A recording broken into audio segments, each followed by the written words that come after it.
Szóval akkor meg vagyunk 2 sorra, a következő sor az... Egész. Igen.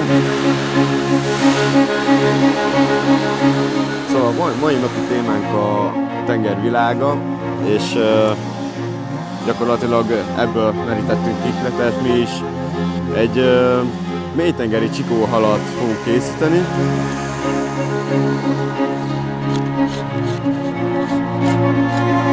Mit jelent a víz? Hát mindenki számára az életet jelenti tulajdonképpen.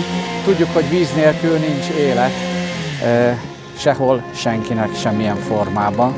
Ezért nagyon fontos, hogy vigyázzunk rá, mint ahogy az egész földgolyóra és annak a épségére.